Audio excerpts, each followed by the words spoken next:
Tuni Kuki News bezo se na bon chaven lim ni vin tuni ahi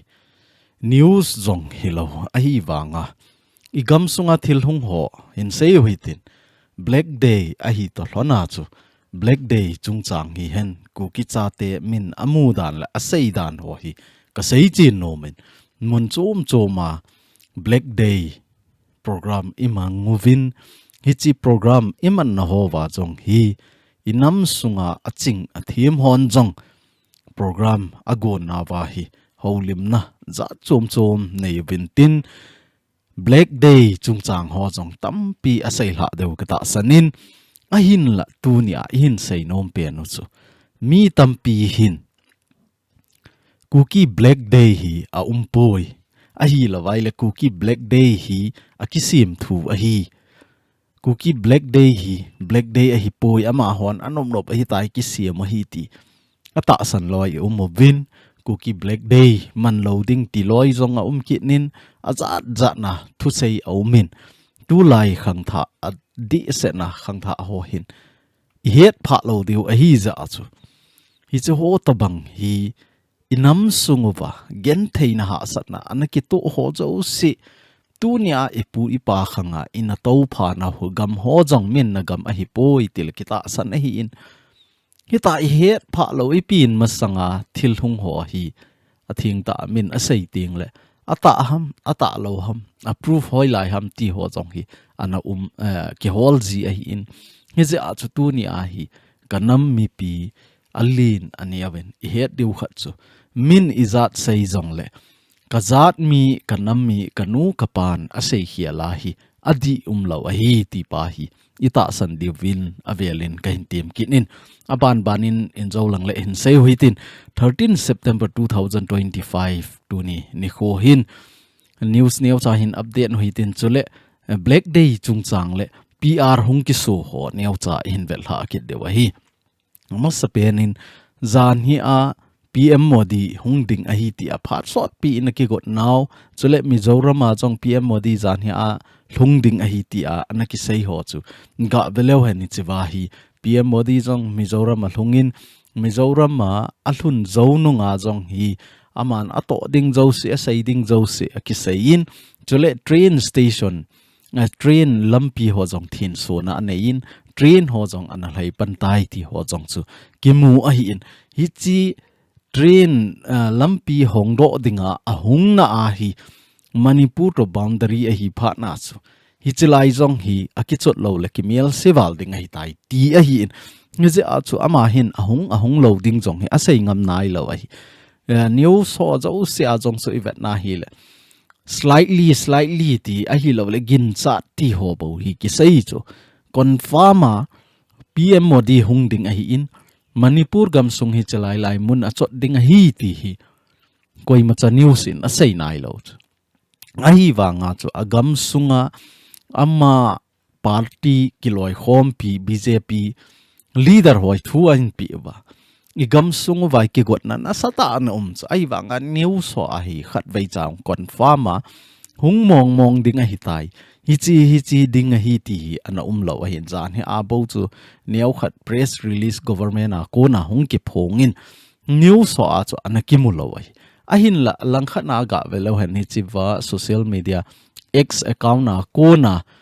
PM Modi in ama account na tweet ahin bol na a Mizoram a laya tweet a bol na chu ipiham tele jingle ke Churchanpur program kalhunding chole infala jong kalhunding ai ti ahi ni chwa eten ka bol ding ai ti ho jong hi aman hoi ta confirm ahin boli ti ahi in we are fully committed ti ni chwai ka hung te ding ai ti ahi seina phondo na ahin boli ti hi mu ahi ni ja chu tu ni a jong amuna ki got na sata ahin la hi chi program a na chunga hi mi izat ham khat lungkim lo na ahi in tuni program ki gon ho jong chu mun phabe pi hi ki sel manga asit na lai ho ve sa ding ti ta sanga ama hung ding ko na lam len hoi ta ki sema nga hoi lo na lai ki sim pha hi ahin la hi cho dei sot kit la wa hi ni che ta bang to gon le se na phat vet mai maya na ito pau hi chi ho hi pathin alung kim poi ti chu tunia chong chu hol ki sa na mei te lang hi hen Kuki lang hi zong le na sata gon asu si na ho a hi lo le gon asu boin ho jong chu imovin ama jing jong hi van lenga aliang do thei poi ti ho jong hi akimu in ahin la hi chi ahung na chung chang ho chu report akimu ting le a thil ho ahung hun zo ting le program ho ki chai ting le hi chi chung chang ho jong in sei naw hitin tu ni a ki sei nom pen chu a hi le tu ni imano Kuki black day ki ti hi ana ta ham a hi lo le email ma ho sei zo hi adi zo ham ti pa het chit na devin niaw cha ka sei nom nai I gam sung inam sung wa memory a theiding a hi lo le I khanga mang talo ding ti a pulet khulun kle leader pan chong na sata ami asa naman sa naga 10 eina eng bol now NSN IM 10 Kuki Chate chunga khan sit na anei na ho video ho jong chu YouTube ho ajong imu di wa in thing wang thing ta lo mai the chi khanga video kisim ho chu a quality het so ke wa hin ahin la athu sim chu hi chi to bang banga chu hi ti pa hi pulet khulon hi igam inama dinga jong pan hala apen khan to machal na la nga jong pan hala loi khat hi in chule naga hon ei bol na chunga hi athang tom pen jong hi kiti jong le ki sei hi lo ding hi ni za at ama hin ipi bolam tel Kuki Chate to kachana ga ho boundary langa hi pang hi panga hi chiwa hi mi sa hin chop ma pan a hin la ta chu naga to kachana ga ho milong ho ta adi se na tang khul ho ki chat thei dan chu agam sung ho na dinga jong permission ki thu mo kichita banga chu pan anala tu island block 18 na lang ho chu hoi ta pan ala chu aman pan ala la ya chu Kuki CHATEN hi chila ya thinglanga high school secondary ki phu nga ban le hi chi secondary school ho bus service bol do koima lo hi naman bol do hi chi lang thang ho ahung khan to naw le thiem zil na lang ahin ngai na naw ama hi kiti jong le ki sei khe lo ding ei hi china chunga chu tu chunga jong KLA L ho ti chu pulet khulun loi hon thu so ahin bol naw ba black day chungchang ama hon jong hil chet na ahin bol ve neu cha ga sim do hitin Kuki black day NSN IM kiti naga thingnoi kiloi khom na min Manipur kon naga thlem muiwa Kuki Chate chanvo dei du chat dei chat chole thangthip lungput anei ji Kuki nam pumpi thachimit ding ti Nagaland of Christ kiti slogan mangcha 1992 kon gal eina bol khum over akum kid 13 September 1993 ni ho eitam thanaw ni ho pen chu ahi ti ahi hichi 1992 patna 1993 chan ge hi anaki ke boy hi chu ahi wanga 1993 ni ho 13 September ni ho hi zopi ho nunaw chapang ho kichip na changa aneiwa ei tam than ni peno ahi ja chu tu ni chan ge hi black day ki mang ahi hi chi hi tu ni chan ge ya international in song I macha Kuki Chate chunga condemnation cha jong nei nai lo chule Kuki Chate ki bol na ho hi het pi lo kina na mo ki het mo sa ta na sa lo ta thil agon ji wa chu tu ni chan ge Kuki CHATEN black day ki mang jing ding ai hi chi ei het pi to ka wa thu tan na khat ei ni pi wa het pi na khat I pi ham khat be e bol pi to ka wa black day ki mang ding hi ti chu ana ki chi jing ai tu ni chan ge tangkhul milong hon kampau phata ta aga nei wa aza za sai wang wa ta san hi tau kanam mi te ho inam pi gen thei na hi e ho hi atho again thei hi jingu a hi wanga chu thu sot lo te hi je wa hi chi to banga hi anaki umzi hi in abana sei be na wa hi chini ho hi wanoin Kuki Chate chunga a hi ding bang ta a thutan na anei masang si a Kuki CHATEN Kuki Black Day ti a manjing ding ki phat sa na akinei to hlon na tu kum Black Day zong a khotina iman diwa deisa a hi ti a hi in mi tampin manding man loading a zong anaki kinil chu inam sungje nga zong ki boy chu chi manding le man loading chung changai hize a chu he theme na diwa ma hon thu su a hin bol naw hin sim do wa hi in a sei be kit na wa chu lunghem vet sa nan in tina pon vom khai do in hen lang nampi adia hin hole along anato do cheng ana chi masa an to do chi masa so pi ngai cheng gel do na lunghem pi na chule jana pi na program a khotina ki mangchi le deisa a hi ti a hi mangchi o hi ti koi to bang amangchi om lo ba hi le ti a gi na hi lo chu tip na a hin nei thona lai wa hi ngabana hi gal ei bol khum te Black Day nanit jing ji uvin kei ho ki phatlam nan kadim jing uvin kamai ngal thei ta po vi ati man ova Black Day man ta loading ti a hin sei ho chu aso pi kilai gui zop pi lo hingap khato ham tin akigel in phamo akisan ahi hitabang thu ho kibo hitabang thu hi bil call in AVEL in zada theile phalhe in ti ahi in a chaina sayu chu izat in kon ipi sei zong le Kuki Chate chung a adi a thutan na a ka si Black Day hi kinit jingding a hi ti hi ama hon a hin tip naw a hi in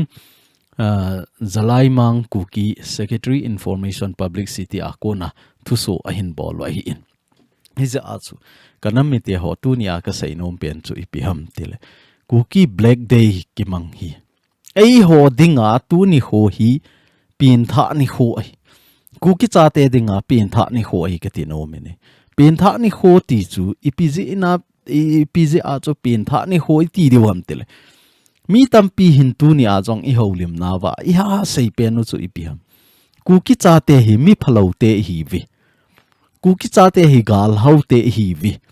Kuki Chate i na zo se wa gal i bol vi ti hi chu hinge mi him chun ipi ki phat chang kim dingham a hi zong le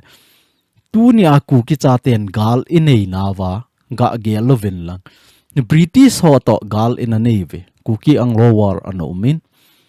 abana naga ho to zong gal in a bol vi tu a meitei ho to gal i bol kit no vi meitei ho to zong gal in ei kit no vi a hi le hi chiwa gal ho zo se hi ga gel lovin lang hoi ta ngai to det lo chun British gal Hihen naga gal Hihen meitei gal hi zong le hi chu a hi Kuki Chaten ki gong tup chana ama ho chunga sit na ki gela gal ke bol khum na khat cha nai loi British te hi igamu adu chat jewa ei ho adei dan dana in sot got jewa ipu ipa teo ananom po vin hichi ipu ipa teo vin anado dal na achu British gal anasat noi hichi tu akhat na I het deu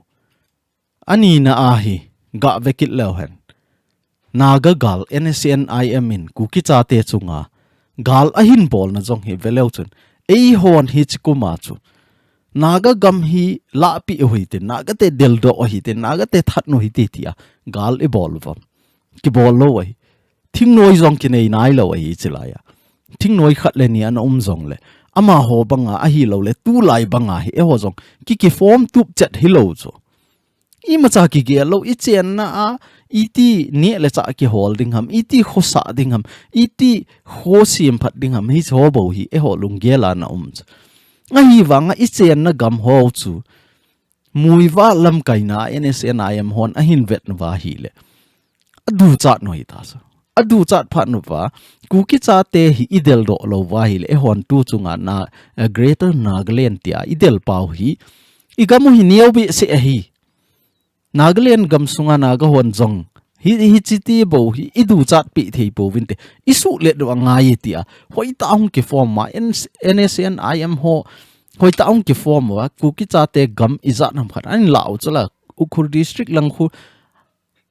agam lin loi a hi lo le agam hoina lai ho e ho a so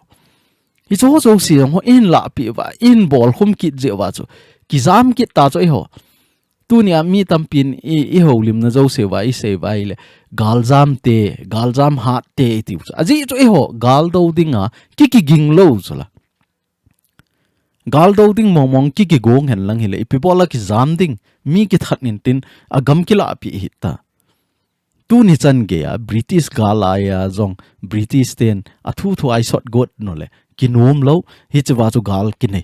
naga ten i gamu ahin la pi got no wa hi le kinom kit lo hi chwa chu gal ki nei ki he so inop ida a ki nei hi so ei hon inop ji wa gal e bolo hi lo hi chi he them ngai chu i mindset pau hi hoi lo chu Kuki Chate min thu khat asai le kita san pe inam imin thudi asai a hele nang jong na lungthim siet mana ti langa ki bol ji pau hi ka dei lo ai le tu chung mei te gal chu vete e hon in fal khopi chu la na dinga to gon inei khaw ki nei lo ai a hin la email mau mei te hon ipilungel anei ta wam i gamu hi aniau tai hi ta hi e ho I wa hi le Kuki Chaten I gam sungova ei sang a in hoila ki sawin ei sang sumla paila nei vin a hi ti ai le phat khat le ho hi minority hi di wai e ho hi thunei lo wai hung pan kha de wai Kuki Chate khan tau dan hi chi na thep na lang hi hen government post lang hi jong le event na hi le ama hongen hung ki gol ha ta wen hi le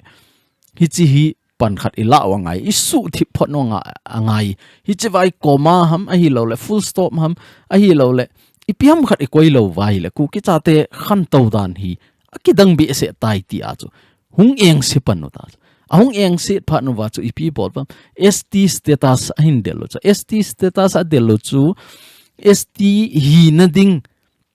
dei na a chu na ki tong hi lo pi so Kuki Chate gam la theina ding a chu na ki tong hi ti pai het no ngai koi macha army renga ga se huten a hi lo le civil renga ga se jong le han officer khat chu employer mai khat na hung niam hlangai lo chu a reng san dan chu gati tu a jong hi general hi han ST status hi han general status hi jong le ga veleu chun general te chu asana sang hi chu a hi le ST te chu backward mong hi chu ai le ipi bola hi chilang pia officer renga ho loin employer mai post chu ahin dei dewa hi chu angai na jong hi lawai ahin la ama ho lungial hoi lo dan chu nieu jong le wen ho poi gam imu po wa Kuki Chate gam akila thei ding po le ti je a chu gal ahin nei khaw hi chwa hi e hon gal i nei khaw gal ki bola jong hi ei hon mei te gam ichu khawam ki chu lo hi tu ni chan ge ya inam pi thu thu na jong ama ho gam in chi khat jong kila pun tin e ho gam in chi khat jong ki pe pun ti ti hi idin pi na la yu cho hi chi hi hin tin hinge alang khat na vet dinga chu Kuki Chaten British te jong na dovin naga te jong na dovin mei te to jong na ki dovin sei the hi na chu ai wanga e hon gal khat ve cha jong hi chi thum ho a hi khat ve cha jong ipat masat naw khaloi ama hon gal ihin bol khum jingo ti lowa hi e ho Kuki Chaten gal bol ding momonga ki gong to chana gal I bol naw khapoi ti pai lungthima wa koi ngai so aban le mi khen khan in British gal na tivin Kuki anglo war na tivin hi chi jong hi khalo hi tia email ma hovin aza sei le kita san cho ichi lo le pi bola tu nia ipu ipaten ana seijing dewo Japan galti holim na nei jing ho ipi hi cho ho khun he thim lo ham chule tu a gam ho hi ipu ipateu naga gala galsat na hi gam labi se nai lo hen 92 93 bo ahin alai 92 93 masanga peng dim set nei inam sungova na het nom vai le cho dong ovin ta ta lo ham tu ni black day ke mangjong he ata ta lo ham na het nom le na do ungai mi khat a hello khat email ma khat thu sei kita sana hi chiwa za za ri sei social media hung kita do ho a hi the ai kinung la do vin hi cho ka za nom lo ai inam sunga thilhung iza kai kizi ai tu ni a meitei gal inei pau chong hi kum iza ram khat hung chi hen lang mi khen khat in meitei gal na nei khapo ve hin tile itu ichate wan ta san deu ta cho ija chu a hi theile tu ni a ilungel i helo angain ipin thau angai kuki chaten hi banga gal an ki dowa hi banga min gal i bol khumova GENTHEI ha sa na hi chat an ki to ta tunia separate administration imu lova hi chewa I din det lo waile mabana hi koi ham I ki bol pi kit di hungum kit dinga hi ahin lahi cho zo se chu suthip mohitin kuki chate ei ho ki vai pu taute iti wa hi le pateta separate administration hi idel di wa hi ti pa hi niaw khat kahin sai nom hi in ka sai sau jep tai hi chi chan chun an ngau hi tin itiam khana I het be no mo jong le comment a hin bol kit no hi tin in sei kit de wei phat kilem imu tengol le aban ban a hin sei kit de wei tu ni a ha how ke people council in jong dem na thu phon a hin bolin hi chi niaw cha ga phong do hi tin aji chu hi chi to bang ho hi inam sunga dinga ki dei lo hi kana me te ho ei ho ga ki su mol phova ei ho ki dem na I bol pau hi thil phalo ta hi in tu ni a jong hi chi how keep people council in thu phon a hin bol na hi ga sim leo hen a chi sa ni sim som September 2025 ni kho a chun late pu ne kam jam ho het de wa hin kuki chate dal bola meite ho to chamna sima ga chi pa cha hi in ama hi thado adinga jong chu thado literature adinga jong hi chairman khat hi in aban le ama ki thana deilo vet sa na chu gohoti kam sunga khupi sunga hi tona anane sit in protest anane win it is sit in protest anane nawa anabol hon gohoti khupi sunga lampama chi Reverend Dr. Angam Haukip pathin thauno sa pakai hacha khat chunga zana be hil le lom lo ta a chunga khan sit na le su min sit na ananei keu u hilovin police custody a nidan som sung anahen den now chunga hin Hauki People Council General Headquarter in demna thule lungnop lona sangta ahung ki phongi na hi ti hi ain save nei athu chu he thiam deu kata sani darna I to vin darna to na chu ep ichi doctor ngamina gasu hilna hamwang chu ake po in amazong hi custody a nidan som sung police station a ki hen ki ti chu pastor khat he na lai hichiwa reverend khat katina reverend khat ita ki hen na chu mel seta hi hichu ho hi a hi the ai le ivel bolo rivin kanami te ho kain temin ei ho ni ta hi hopi danga I chianwa khatla khat ki su mol pho pau hi phamo a ki sai ti chu how keep people council hon jong phon do na a hin boluwi ti chu mo a hi in tukal hi chita bang ho hi I bol ta lo de vin jong team na a hin boluwi ti hi he theni diwa in se wa in adang ho in sim do da jengoi tin ai theya hi le kanami te ho khatla khat ki to sot na khatla khat ipan khom diu zo hi ingai to de wa hi tu chunga jong hi kuki chaten separate administration I delvin hi chi separate administration imu lo naw hi PGM government in hin pi ding hi poi tu chunga jong hi modi phon do ding ikine piu a hin phong do lo ding hi ei ho ki sim tu mo wa meitei government idal ha lo to ka wa a hin phon lo ding he tu ni a jong hi kamunai po in modi jong ahung lung e ti jong ki henai po in a hin la hi chi video I kan sim a hin an vevin modi in tu ni a hi kuki chate separate administration kapetai ti an phon do lo ding hi ahin phun do na dinga cho hoi ki sim tu mo ngai hi ei hon hoi ta igam sungu vai I hop theu ngai hi tunia I ho le ho ban ki vai hop thei lo khat la khat ki dem na na ki tong jing na lai hi ni chiwa chu ei pi lo hil ding hi ei pi thei sun chu hi le sum la pai hi kit nei sum la pai in lep kit ding hi government sim do ding chu ama adinga tun na zong a hin ama adinga thil pha zong a hin hi chilang zo chu focus a hin bol ding a hin la kanami te koma ka sei nom chu iki lung to dan le iki vai hop naw pa zo hi center event sawa tuni a hi meitei government ka pom ta poitel sumang hoiti isu umang tengowa ei hol ei ho hung ki organize thei tingo le bauchun a phone ding ai hutilova e hole ho ban ki organize thei nai lo ke pang hom thei nai lo wa oi la ya chu separate administration ki ne piu ham ke ka lung dong hi lo ding ai I to banga vel som vel za taw jong la chun na pi lo de wei pathin lung hlei na I tong po ve pathin lung hlei na na I tong po ve ti ka sei do no me nei hi za chu pathin a hung lung hlei ya pathin in phan ti hin ti ting le in pi tho tho ding ama nop ama da lo wei tu chunga jong Kuki CHATEN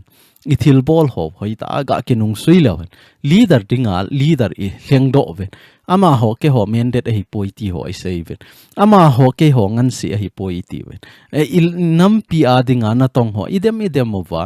ei ho le ei ho mil ham ho jing jong ki to lo vai hoi la ya chu separate administration I modiwa amu na bailam pen vel izan ham khat ka sei hi ta in hi chi jong I bol ngam po vi I leader ho ei ho chung nga bo I hat noven a bol ding dol I bol po pe tu ni a SOO na su umanga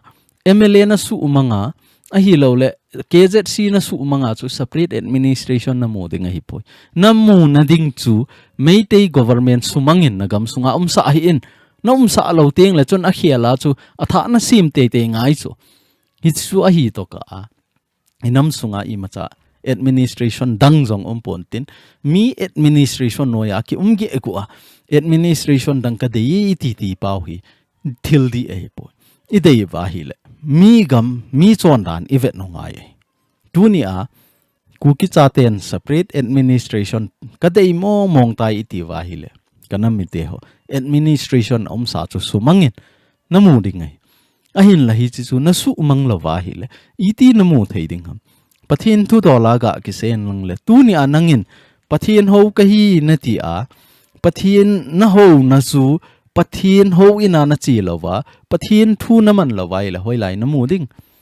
nangin zu na don ding ding ai wanga pathina ka piang tha no me wangam ka lut no men na ti a zu na don na ni sa za za ni a number 4 na ki ka ma tu ni chan ge na ka ni le bol na nga lawai la hoi lai a chu wangam na lut ding wangam lut na dinga chu ha asa zong le na thua pathin ho in na zot na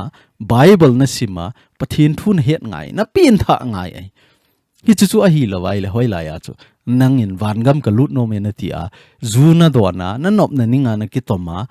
number 4 na ki ka ma ka ni le na bola ka ni na ni a na dei na bola chu hoi la ya wangam na zot ding ilampi wa di poi avel velen seinge ilampi wa di poi lampi zot di phot no hi te hi chi ting la chun I mu di wai